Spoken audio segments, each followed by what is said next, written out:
dilihat disimak dari PowerPoint-nya. Untuk learning objektifnya sendiri, tujuan pembelajaran material kali ini kalian pastinya bisa membedakan antara news item dengan teks-teks yang lain, dan kalian juga bisa memahami dengan membaca berita itu dapat menganalisa seperti 5W Samudra seperti itu, where, who, where, like that. Dan kalian juga dapat membuat news item kalian sendiri. Jadi kalian bisa membuat teks berita sendiri.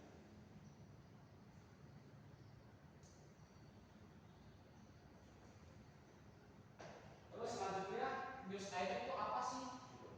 News item itu tipe teks yang menginformasikan pada pembaca. Jadi kalian itu memberitahukan suatu peristiwa yang mungkin kalian lihat atau kalian dapat dari suatu tempat tertentu, dan kalian ceritakan orang lain, kabarkan ke orang lain, itu namanya news item. Seperti contohnya kalau kalian misalnya cerita ke teman kalian, kemarin aku habis dari pasar sama ibuku, tepatnya di jam segini. Nah itu kalian kalau mau lebih profesional lagi itu bisa dituliskan, diteskan dalam bentuk news item seperti itu. Nah, terus kedua ini ciri-cirinya typically focus on recent or factual events. Itu memberitakan kejadian yang benar-benar terjadi. Seperti contohnya tadi, saya kemarin pergi ke pasar bersama ibu saya di siang hari. Berarti kan itu saya memberitakan hal yang sudah terjadi dan itu fakta, benar-benar terjadi. Kemarin saya pergi bersama ibu saya ke pasar. Nah, seperti itu. Lalu selanjutnya strukturnya, bagian-bagian dari news item sendiri itu yang pertama headline. Pastinya kalau kalian melihat koran-koran pastinya ada yang tulisan gede banget di atas, besar banget itu namanya headline atau judul dalam bahasa Indonesia. The title of the news, judul dari berita. Terus yang selanjutnya ada newsworthy event, the main event or incident being reported. Kalian ini mengabarkan apa, peristiwanya apa, itu namanya ada di bagian newsworthy event. Terus ada background event, additional information and context, untuk menambahkan keterangan lebih lanjut atau plot ke dalam berita atau cerita kalian. Itu diperlukan adanya background event untuk memperjelas peristiwa tersebut. Terus bahasa yang digunakan dalam news item itu apa aja sih? Language detailsnya itu for the first ada simple past tense. Kalian untuk mengabari suatu hal yang telah terjadi, makanya itu past tense. Karena kalau kalian mengabari kayak sesuatu yang belum terjadi itu kan bukan factual events ya, masih kayak perkiraan. Yang kedua ada action first. Ini kejadian, kata kerja. Jadi itu kejadian yang telah terjadi di masa lampau. Contohnya telah terjadi letusan Gunung Merapi. Berarti kan kejadiannya apa? Letusan Gunung Merapi. Dan itu telah terjadi. Nah, aspect of time and place. Ini keterangan ya, keterangan tempat dan waktu. Contohnya tadi menuliskan letusan Gunung Merapi pada tahun sekian, gitu. Dan di Yogyakarta. Jadi kan itu menerangkan kejadiannya dan waktunya di mana.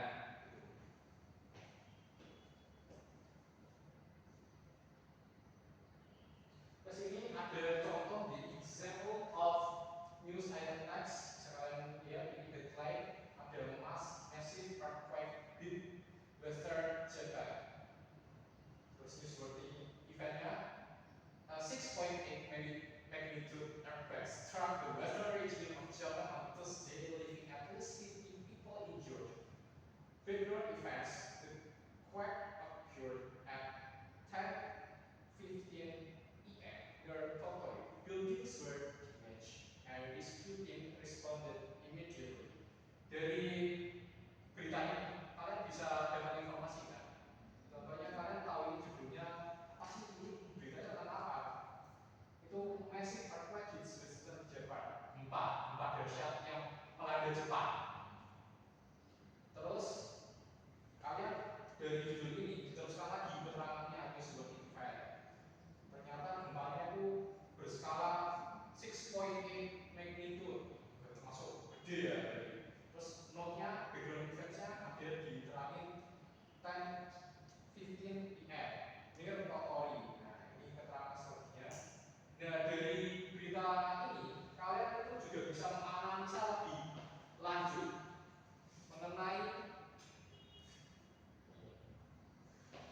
5W satu hal. Biasanya ini apa sih 5W satu hal?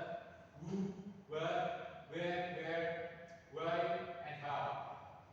Siapa, apa, kapan, di mana, mengapa, dan bagaimana. Itu kalau di bahasa Indonesia. Terus dari berita yang tadi kita mengetahui Huya Resident in Western Japan. Oh, ternyata yang terkena tuh penduduk di Western Japan, di Jepang bagian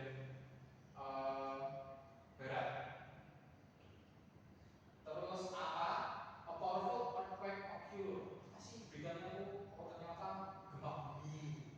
Where? Tuesday at local time. Berarti kapannya itu mereka jam 10 pagi waktu Jepang. Mungkin kalau sini pakai WIB mungkin selisih 2 jam ya. Terus kalau why itu mengapa? Due to natural seismicity. Loh, kok bisa ada terjadinya Jepang itu kenapa? Karena ternyata adanya aktivitas lempeng bumi, makanya terjadi gempa. Terus how, bagaimana? The earthquake measures 6.8 magnitude.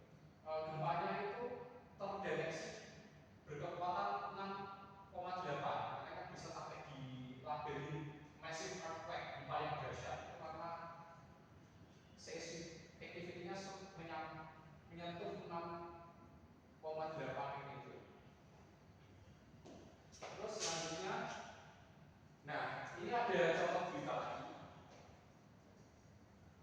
dengan headline Flood Disrupt Daily Activities in Central Java. Ini banjir ya, itu merusak kegiatan sehari-hari masyarakat di Jawa Tengah. Nah, mungkin kalian bisa cermati dulu beritanya. Nah, dan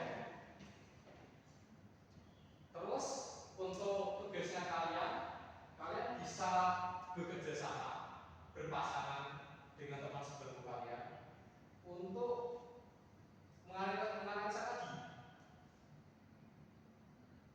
Dan kalian bisa kayak tulis 5W satu banyak gitu. Terus setelah kalian selesai, kalian boleh menjelaskan atau mempresentasikan di depan kelas. Lalu kalian bisa mencoba membuat news item text kalian sendiri dengan topik local school wins national science competition. Dulu sekolah kalian ini pernah ikut lomba OSN. Nah, terus kalian coba beritakan. Nah, setelah kalian tulis event OSN tadi, kalian nanti akan berpresentasi ya, gantian ya di depan kelas. Kalian mencoba menjadi kayak reporter gitu, memberitakan apa yang telah kalian tulis.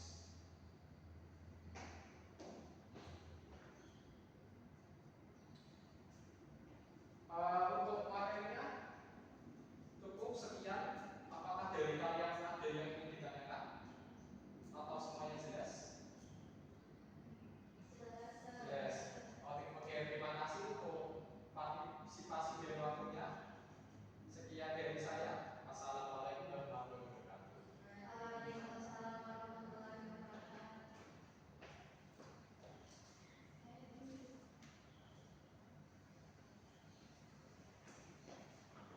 Ini mau pindah sekolah atau di sini? Berapa jam? 11 menit aku.